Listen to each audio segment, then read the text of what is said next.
뜻깊은 자리에 함께 해주셔서 너무 감사합니다. 그 사고를 계기로 죽음에 대한 관점이랄지 삶에 대한 관점이 상당히 좀 많이 바뀌었던 것 같아요. 그래서 이전에 제가 외면했던 어떤 죽음들, 제 개인적인 죽음을 떠나서 그런 것들이 뭔가 저를 잡아당겼던 것 같고, 어쩔 수 없이 이 영화를 제가 찍어야 될 것 같다. 그리고 이 영화가 어디선가 나를 부르고 있는 것 같다. 뭐 이런 느낌들을 계속해서 받으면서 포기하지 않고 영화를 찍었던 것 같습니다. 일단은 그 어떤 두 여자 아이들이 떠올랐고, 이들에게 죽음이 다가오는 것이 정말로 체감이 되는 어떤 하루를 떠올렸던 것 같아요. 근데 그 이후에 이제 얼마 지나지 않아서 세월호 추모식이 그 광화문 광장에서 있었는데, 그때 이제 제가 아이들 영영 앞에 서서 그 얼굴들을 하나하나 들여다보는데 이게 굉장히 무참한 기분이 들더라고요. 제가 뭐 할 수 있는 게 아무것도 없어 보였고, 엄마가 누구냐? 엄마발 뜻이 아닌 누구냐는 거죠. 엄마빠는 길가메시 서사시에 나오는 대물 이름으로 알고 있는데, 엄마바는 그냥 정확하게 그냥, 근데 그 엄마바한테 키스하고 싶다라는 그 글귀가 나올 때부터 저는 관객들이 쌤이라는 걸 알 거라고 생각을 했거든요. 근데 이 사랑이 과연 어떻게 증명이 되고 또 어떻게 이어질 것인가가 저한테는 중요한 거였고, 일단 제가 친한 친구의 아이디가 엄마바였어요. 그래서 그냥 가져왔죠. 근데 어떤 방식으로든 저는 이 이야기를 쓰면서 의미 부여를 하려고 많이 했었거든요. 사소한 소품이나 뭐 사소한 사물 같은 것들, 장면 같은 것들을 좀 농축된 이야기를 담고 싶어하는 거가 있습니다. 일단 저 영화에서 빛이 주는 질감 같은 것들이 되게 중요했고, 또 꿈 같아 보였으면 좋겠다가 있었던 것 같아요. 그래서 절감님한테 이런 말씀을 드렸고, 근데 절감님이 이제 필터를 많이 띄우는 방식들을 채택을 하셨죠. 그리고 이제 저 개인적으로 어떤 빛이 주는 느낌이 있는데, 정말 어떻게 보면 본질적이고 근원적인 어떤 사랑의 형태가 저는 빛에 있다라고 생각하거든요.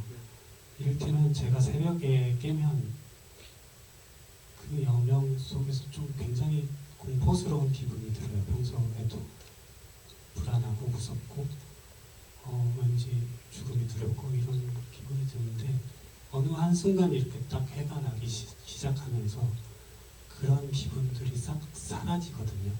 정말 아주 단순하지만 아주 본질적인 어떤 것이, 그리고 아주 익숙한 저에게, 그리고 잊고 사는 무엇이 어떤 나를 살아가게 하는 동력이구나 라는 생각이 들었고, 그런 의미에서 빛을 좀 많이, 광량을 많이 높이고 좀 인물들에게 닿았으면 좋겠다. 그리고 더불어서 이제 어떤 순간에는 그 빛이 관객들의 눈을 향해 직접적으로 들어왔으면 좋겠다라고 생각했던 것 같아요. 그 사랑의 결과로 세미가 개를 찾아주려고 하는 행동을 하잖아요. 그리고 그 행동의 결과로 꿈을 떠올리게 되고, 꿈을 떠올림으로써 어느 순간 이 하은이에게 비로소 하은이를 제대로 보려고 하는 순간이다라고 생각했던 것 같아요. 그래서 그 이후에 하은의 뒷모습, 먼저 가는 하은이 보이고 그 다음에 세미가 그 뒷모습을 본다라고 배치를 했던 것 같고, 그전에는 이제 보통 하은이가 세미를 달래주려고 쫓아가거나 아픈 발을 끌고서 쫓아가거나 하는 장면이 많았는데, 그런 어떤 완전 전환을 주고 싶었던 것 같습니다. 네, 일단 그 꿈 같은 경우에는 우리가 이 어떤 전통적인 서사에서 알고 있는 신탑이라고 하죠.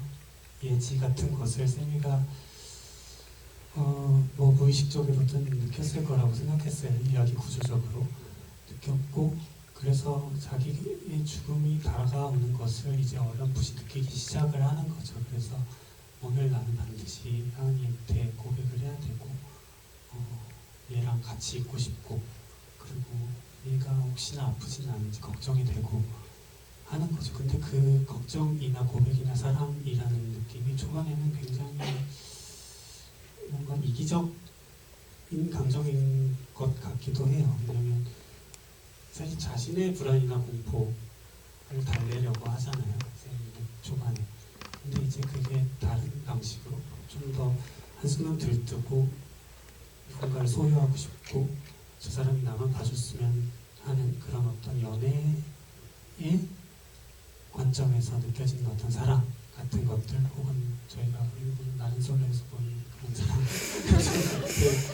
보다는 조금은 넓은 의미 그러니까 아까 말씀드렸듯이 저희를 좀 더 살아가게끔 살고 싶게끔 만드는 어떤 사랑의 의미에 가닿았기 때문에 하은이가 어떤 짓을 했든 어떤 대학생을 만든 건 상관없이 나는 너를 사랑하고 나는 너를 이해할 거야 라고 했던 것 같고 근데 이게 하은이에게 직접적으로 사랑해 라는 고백을 해버리면 뭔가 이게 삶의 진실같이 느껴지지 않았던 거예요. 저는 뭔가 그게 거짓말을 하고 있다는 느낌이 들어서 관객들이 영화 이유를 좀 상상하길 바랬던 거죠.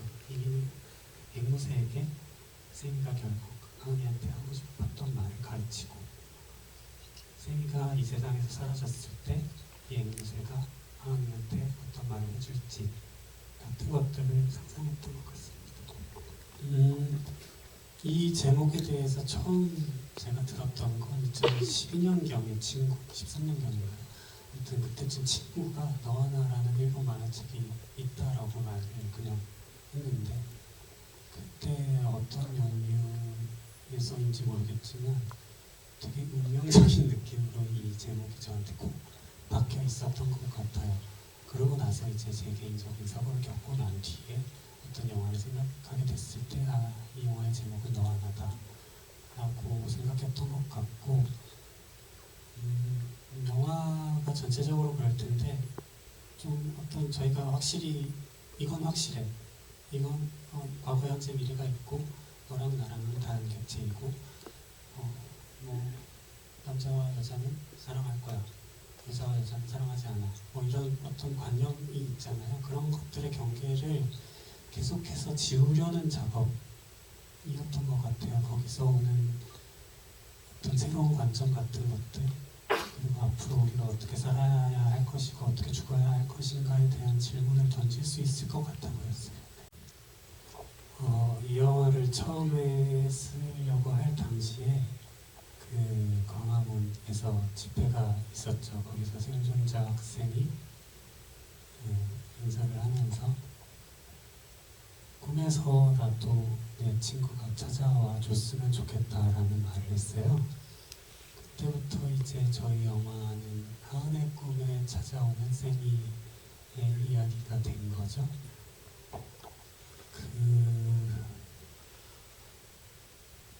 그래서 뭔가 이 영화를 준비하는 데는 이상했는데 어떤 순간순간마다 아이들이 저한테 와서 이 이야기를 해달라는 느낌이 들었어요. 그래서 그 준 아이들이 어떤 친구들이 꿈에 찾아왔을 때 가장 하고 싶은 이야기가 뭘까? 라는 생각. 근데 그건 답은 너무나 단순하더라고요. 당연하게도 사랑해 라는 말이었고 그래서 그렇습니다. 어떤 때 그게 영화적으로 보면 그것 자체가 주는 어떤 아이러니 같은 것도 있는 것 같고요. 오늘 이렇게 끝까지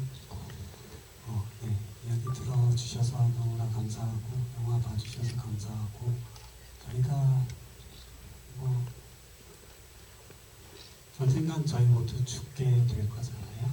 죽게 될 거고 모두가 여기서 사라지게 될 거고 근데 우리는 마치 영원히 살 것처럼 살아가곤 하는데 이 영화를 통해서 여러분들이 어떤 사랑을 느끼셨으면 좋겠고 더불어서 그 모든 일들, 저희의 죽음 같은 것들 혹은 상실 같은 것들이 일어나더라도 세미가 안아주면서 괜찮다고 말했듯이